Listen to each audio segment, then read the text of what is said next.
Hello, and welcome back to Kaiserreich. We've just won the war in eastern China as the Mingan insurgency. Go us. Look how cool we are. We now have some stuff we can do. We're gonna tell everyone to fortify this border. Bonk. So now we have reached the sort of like waiting part of the game. We're waiting around. So we're gonna do some more waiting because I don't really know what's gonna happen after this.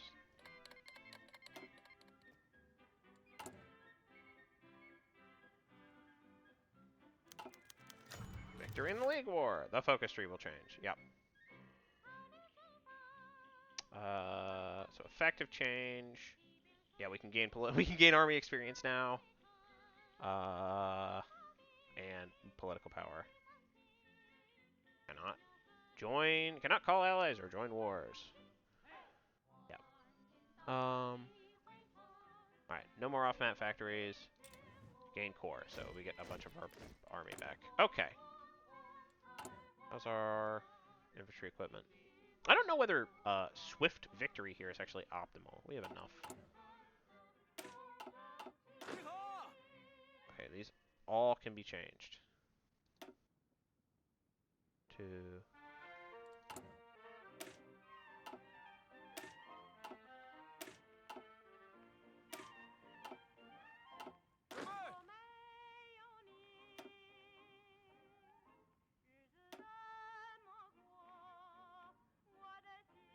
There's a degree to which I'm like, let's standardize. Except for these guys.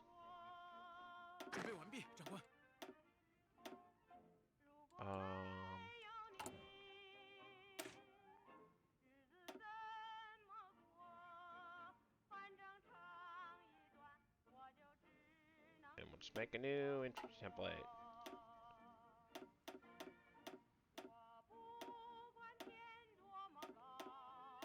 I am skeptical. We do not have enough. Do we? That's not reasonable. Okay, we literally can only train these many.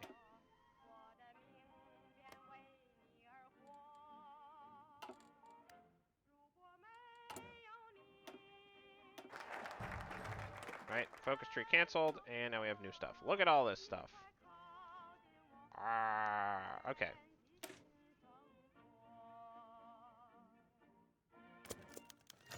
All right. Immediate event. Good. Opening of the first Repatriated Congress of the Kuomintang. One moment.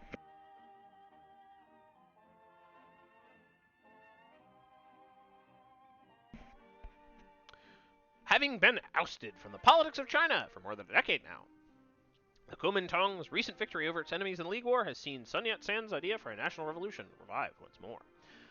Once the home of the Ming emperors, the provincial presidential palace, which has been once used as a seat of power for Sun Xuanfeng's autocratic rule over the 8 provinces, has now been renovated into the headquarters of the National Revolutionary Government. News of the Kuomintang's first Repatriated Congress is being spread across China, rallying the like-minded revolutionaries in a common goal to fulfill the dream of the Northern Expedition, create a modern and just Republic of China. In addition, a delegation of the Third International will also be in attendance in the Congress, having long pledged support to the Kuomintang since the party's initial reorganization in 1924. The Central Committee has long played exile in Paris and owes its remarkable success to the backing of the two major syndicalist nations of Europe.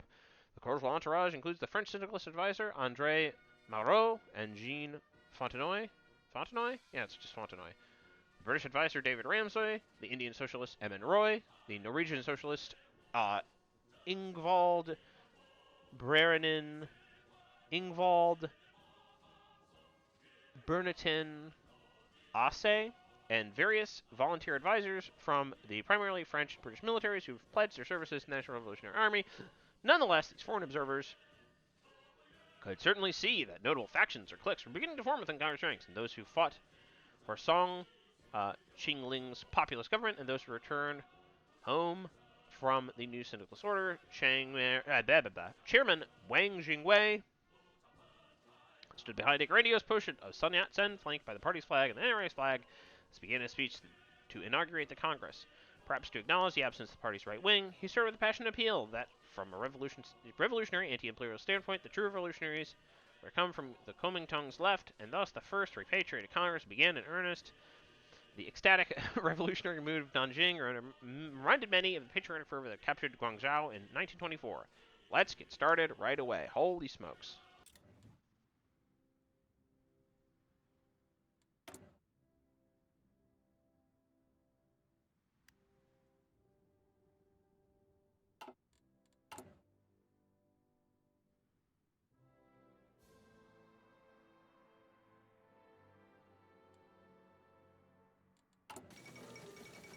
Okay, Kingdom of Finland falls.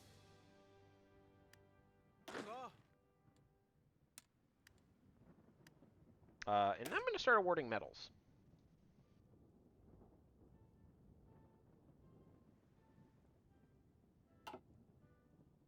Now maybe have these folks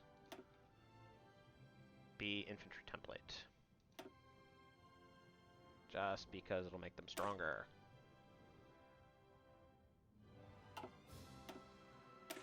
Medal! Reduced supply consumption is not bad.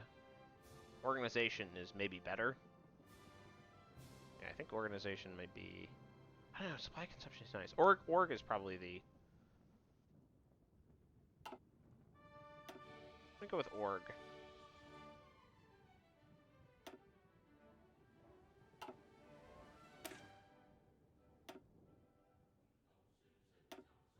Give me org.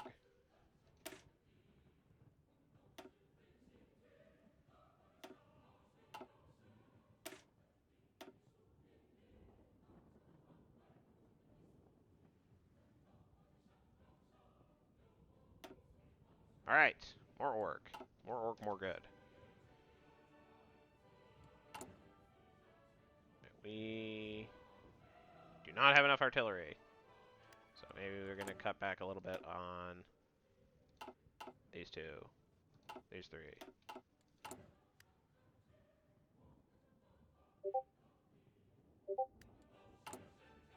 Alright.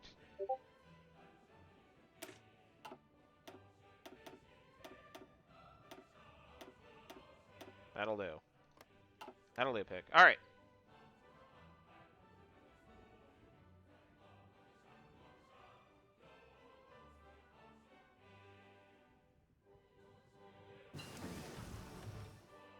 Whoa. Okay, we finally got our technology, including better gun. Better gun, more better. Okay, so we have a little bit of breathing room. Now we probably want to get electronic mechanical engineering and construction. Yeah, let's do it. Okay. Woo! Okay. Determining the class base of the party.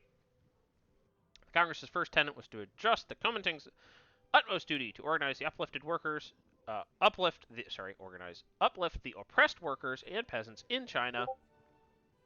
In the spirit of the first reorganization, the Kuomintang was to awaken the masses and unite together the peasants, workers, merchants, and students in order to defeat their shared enemies, the imperialists and the warlords. One moment.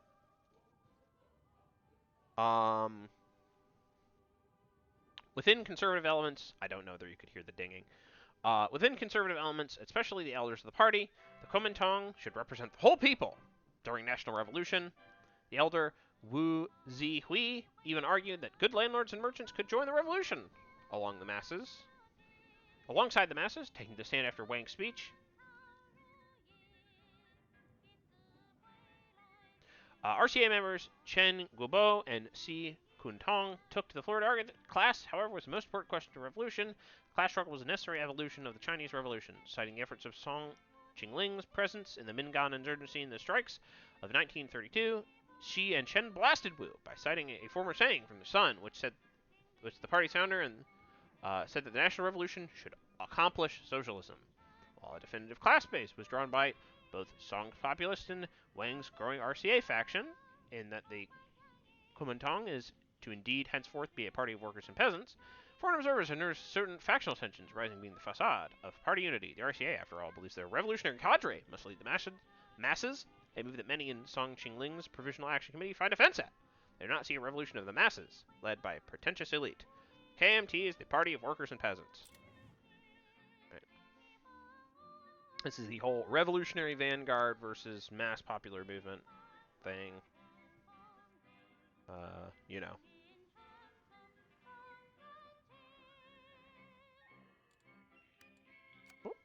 We're going to actually accelerate. Stuff is not happening as quickly.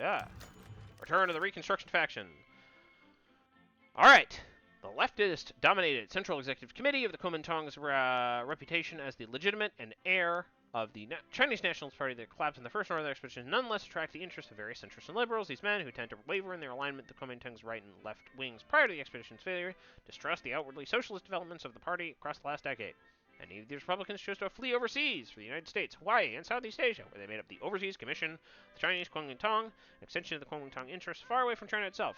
Led primarily by Sun Fo, son of the party's founder, these centrists have been invited to participate in the first Repatriated Congress, and Sun Fo has been graciously offered a seat on the Central Executive Commission. They are also joined by military officers who served in India during Kuomintang's exile, General Zhu Yi and Zhang Fakui, who claim to be apolitical even though they certainly would view the syndicalists, not socialists, as a persistent political threat. Such a combination of this India clique and the former Overseas Chinese Commission led to the formation of the so-called Reconstruction faction, which, based on Sun Fo's own words, is to rebuild or reconstruct the Kuomintang party without resorting to the radical methods of reorganization. Interesting. Okay. This is the Reconstruction faction.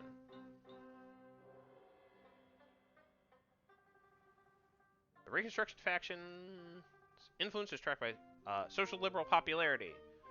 At lower levels, this will help serve as a moderating influence that reduces radicalism, but at a higher level, they will be seen as subversive and increase radicalism. Keep a watch of party's perception of the liberal wing. Having Sun Fo as an advisor will help keep perceptions positive. Okay. Right, advisor stuff. Alright, so these guys are gone from Hawaii clique to the KMT RF for the Reconstruction faction. Resistance to occupation.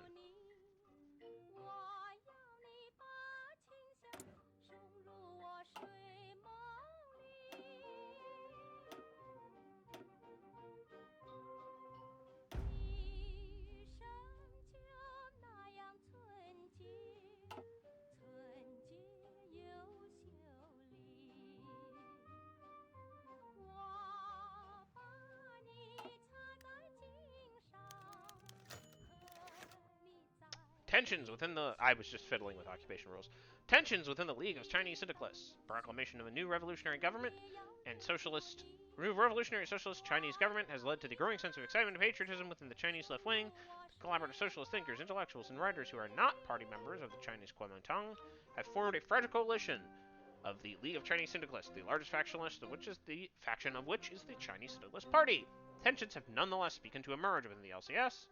Ideologically, not all socialists in the LCS adhere to the belief that China is already a capitalistic society. A young generation of radical socialists, called the Radical Faction of the LCS, has declared that Chinese society is already in a capitalistic mode of production, and that both peasants and workers are constrained in a system of capitalism. The system must be destroyed by revolution. Older conservative members of the LCS, such as Dong Biwu and Lin Boku, the Orthodox faction, have instead voiced... This is so complicated. Have instead voiced cooperation within the Chinese Kuomintang, and many of them adhere to the belief that China is still a semi-feudal nation, separate from the CSP's radical and orthodox wings as a world society. A generation of old and idealistic anarchists who believe in the Proudhonist. Oh man, okay. Of the Proudhonist ideals of class reconciliation and universal harmony.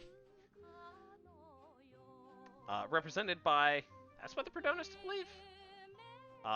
Represented by party elders such as Li Shi Zhang Wu, Zihui, Zhang Renjiai, and Kai Yuanpei. They absolutely abhor and fear the crass conflict stoked by radical Proudhonists. Believe that? I don't know if that's true. Stoked by radical members of the RCA or those from the LCS. Oh my god. Okay. Lose stability. Popularity syndicalists. Unwieldy coalition. These be radicals. Materialist socialist hardliners. World Society's old guard. Utopianists. Right. Utopian socialism. Lastly, the CSP Orthodox faction is a wild card favoring radicalism. Oh my god. Okay. This is insanely complicated. Cool. We'll give it some thought. Okay. Question of ethnic autonomy. Right. This is ethnic minorities within China. A problem in OTL still today. Ethnic relations within China have not always been peaceful. Yeah, you can say that again. But I, as an American, I could relate. But it's the great Dr. Sun Yat-sen who theorized the notion from Minju of the three principles of people necessary to prevent the nation from falling into disorder and chaos. Interestingly enough, his earlier opinions seemed to encourage the notion of a dominant Han ethnicity, but evident from his declaration in the 1924 reorganization of the Kuomintang, Sun proclaimed that the Kuomintang's anti-imperialist mission also included securing self-determination for all domestic Minzu, which is to say, I think, ethnic minorities. But the notion of the Minzu itself is disputed, as Sun considers all great races of Qing China, assigned for the Han minority. Okay. All great races of Qing China, aside from the Han majority, the Tibetans, Mongols, Manchus, and Hui, as mere relics of an ancient social structure. Okay. Instead, the late premier stances the Minzu of China. Okay, so Min is minority and Han is... Okay. Minzu of China were all subordinate to the ethnically dominant Hanzu, Han ethnicity. It's therefore the more cultured and sophisticated Hanzu's destiny to lead the Minzu into evolutionary formation of... Okay, so this is like... Russification, or Magyarization, or like, you know, America's got this, whatever. Like, make everyone Han. Okay? Alright, well, I'm going to keep reading and see if that's true. It was therefore the more cultured and sophisticated Hanzu's destiny to lead the Minzu into the evolutionary formation of a single Han Zhanghua Minzu. In the National Revolution, all notions of self-determination would be suspended until the period of tutelage passed, the country's Minju were merely inept to rule themselves. Okay. I mean, it's pretty bog standard ethnic nationalism. Integrationism is just like... the American version of this would be kill the Indian, save the man, right? The Repatriot Congress, in particular, Wang Jingwei's faction, is mostly in favor of Sun's principles. Nonetheless, the Provisional Action Committee has openly voiced that they would be more than happy to promise a degree of self-autonomy to the minorities, provided they support the KMT, of course. While Mongolian Tibetan Affairs Committee has been formed, the official doctrine of said departments to train these people to adapt the... Adopt the revolutionary spirit of superior Hanju Kuomintang. But until the warlords and imperialism can be comprehensively defeated, the question of ethnic minorities should remain indisputably answered only by the Kuomintang. We'll give it some thought. Okay, so what is our position on ethnic minorities? Integration or like toleration. Anyways, well, I mean this it wouldn't be a paradox game if it didn't have light genocide. Restored monarchy.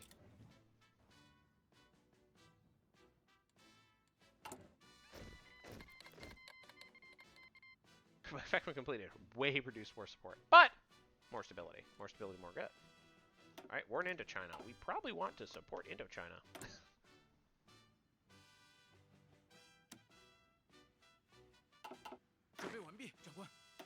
Time to send in the committee zone.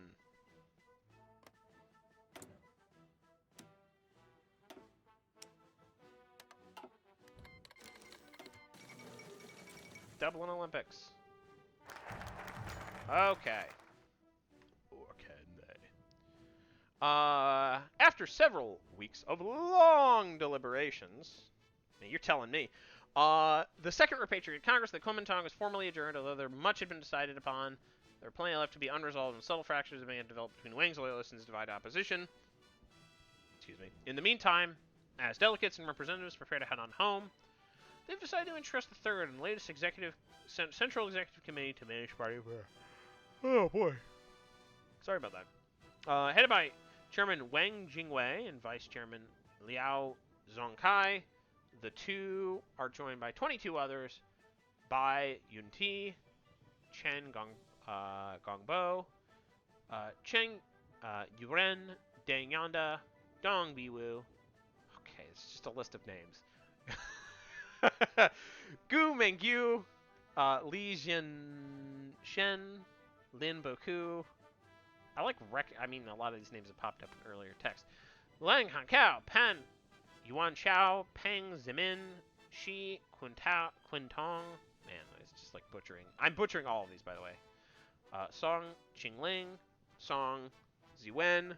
I mean, it's transliteration, right? Sung Fo, Wang Fakin, Wu Xiaoshu, Zhu Denghang, Zhang Bojin, Zhang Yuanshang, Sheng Ying, and Zhu Xingling. Jing King. Given disciplinary powers, and with say over financial affairs is the Central Supervisory Committee, made up of commenting stalwarts such as Kai Yunpan, Li Xingzhang, Wu Zihui, Jin Qian, and Zhang Renjai. Both committees also have extensive and carefully negotiated alternative for member rosters. Of course they do. Thank you for not listing them.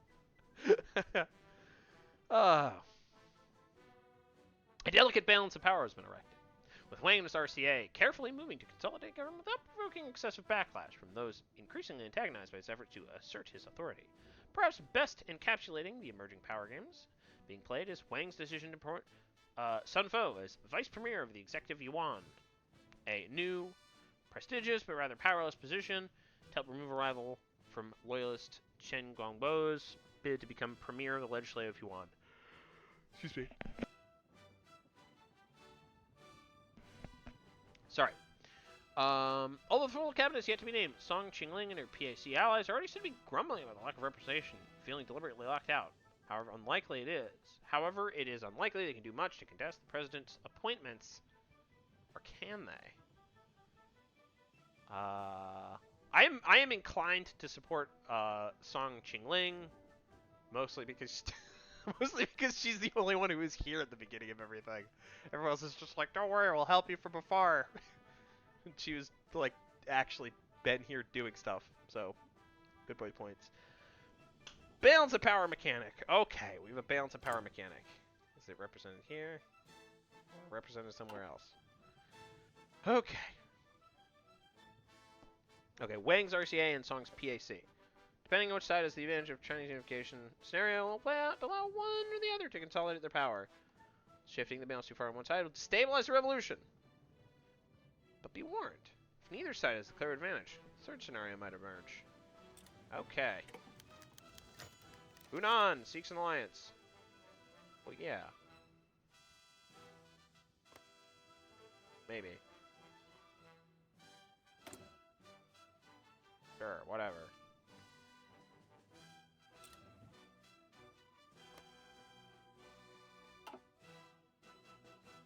Yeah, we could use an ally, I guess. Holy crap. Okay.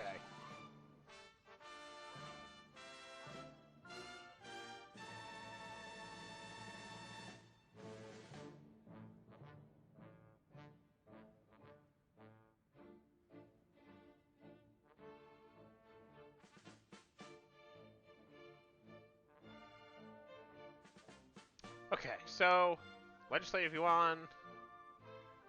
We can increase our legitimacy. We do some propaganda.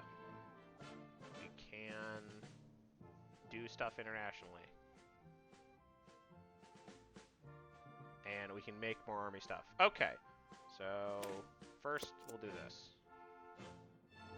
Because I really want to fiddle. Demobilize our economy.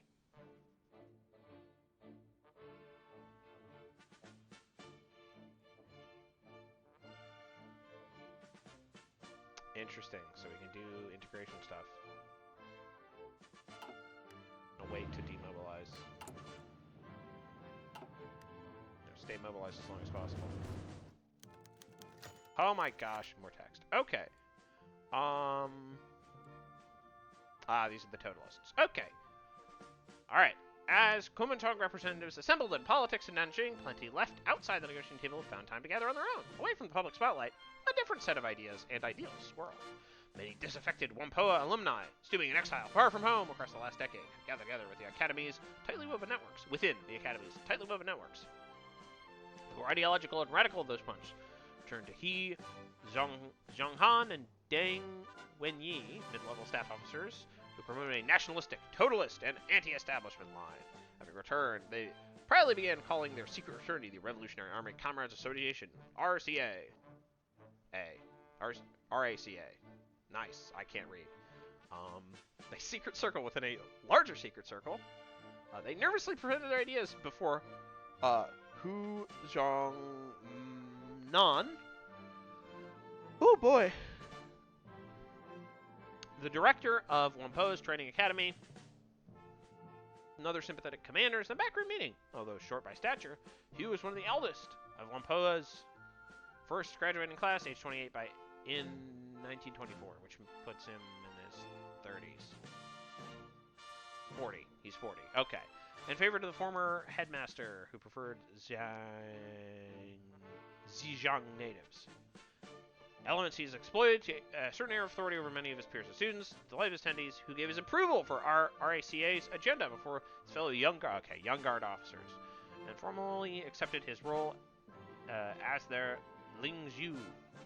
In his speech, the general swore to ensure Chinese revolution would never be the victim of foreign imperialists or petty infighting, wielding the RACA, the League of Ten, and other radical officers wielding together into one fighting movement. The Chinese Revival Society is born. A revolution from within.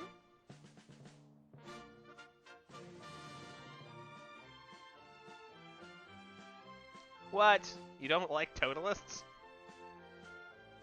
Hey, I think that this mod is biased against totalitarian socialism, guys. Radicalism within the party will increase by a medium amount. Radicalism with the Kuomintang will rise and fall depending on event choices. It's primarily to the benefit of the totalist CRS, and should radicalism be greater than the strength of the winners, balance of power, grim ending scenario for China will activate upon unification. Okay, thank you for explaining the mechanics. Okay, here's the balance of power. Oh my gosh.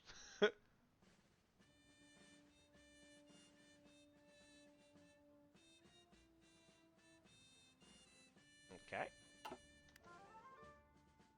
Well, we have to win first.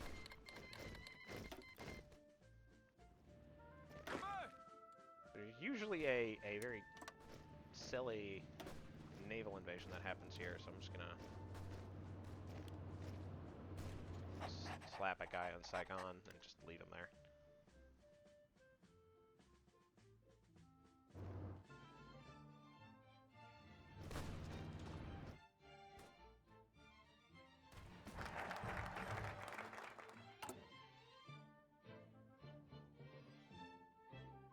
Look at this. Oh, we don't have enough guns. That's awesome. We can do improved worker conditions, which will increase stability. I may want to do that.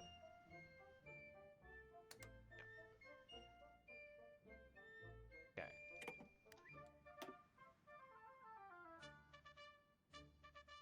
Interesting. Alright, let's get our military unscrewed.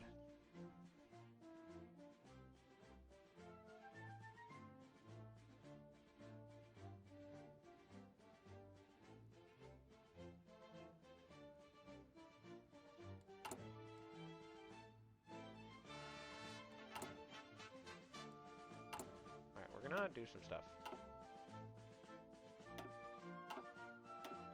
How are we doing on guns? Cut all this stuff. Okay, now we have enough guns to press the button. Bam.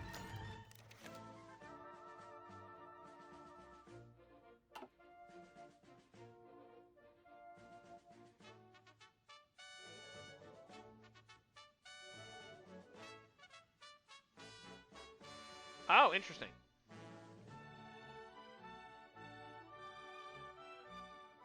don't own... Okay. The brave rebels of the nations of Indochina are fighting courageously against the vile East Asian imperialists, and our position in Eastern China is high time that we support our revolutionary comrades. After all, the German intervention in 1927 allowed more than anything that our struggles showed more than anything that our struggles are connected. The Viet Minh are a coalition of disparate socialist groups united under one banner. There have been different points of contact throughout the years. Several attended Whampoa, for example. And a few dozen even fought with us during the Minh insurgency. Others were trained by our officers in India during the exile period. On a civilian level, their chapters are scattered throughout Southeast Asia, similar to our own diaspora networks, and there's frequent contact between them. Practical element of supporting them is more of a challenge. The Indochina-Chinese revolutionaries do have sympathetic contacts amongst civilian shipping, which allow us to partially evade the German East Asian naval blockade, usually by first sending equipment to Bangkok and smuggling it overland to rebel-head territories. If we pull the resources with our own OOC contacts in Southeast Asia, we may be able to get a few shipments through. They'll be dangerous, and not all will make it. Owning ports close to the region would be a greater advantage, notably Guangzhou. Given the extensive trade that flows to and from there, it would be much easier and cheaper to smuggle in agreement. We can send far more of it. Access to Siamese territory through border with Yuan would also be advantageous. Its porous nature combined with Siamese disdain for their neighbors allowed for more overland smuggling trails to Indochina from the north as well. All in all, it's our duty to support our revolutionary comrades, though perhaps simply isn't the right time.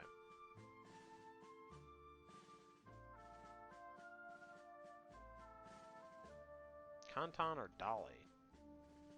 Canton. Canton.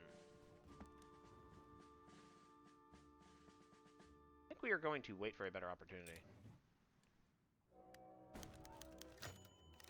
Okay. A Hawaiian fifth column.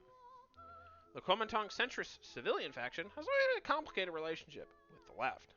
When the Western Hills Conference was first held in opposition to the reorganization and the late Dr. Sun's alliance with the Internationale, Sun Fo and his clique was initially open to joining with other right-wingers, but ultimately was cowed by the growing influence of Wang Jingwei. Since then, they've mostly acted on the sidelines, serving as a more pliant internal opposition for the RCA that Wang can compromise with, to demonstrate his statesmanship while containing the PAC. Still, this has not stopped Sun Fo from openly criticizing the government or continuing to champion his relatively liberal views as influenced by his education in the United States. The PAC have made repeated overtures to the Reconstruction faction, but the Reconstruction faction's growing internal clout, it appears the old Iron Neck has begun flying a bit too close to the sun and fancying himself genuinely as a primary alternative to Wang's leadership.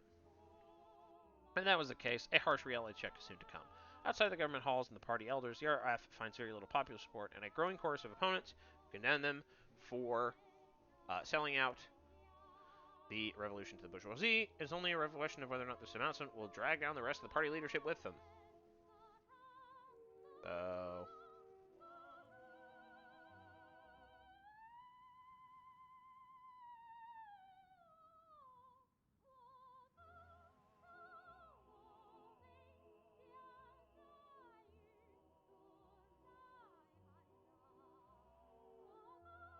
Okay, so basically, I'll take this one.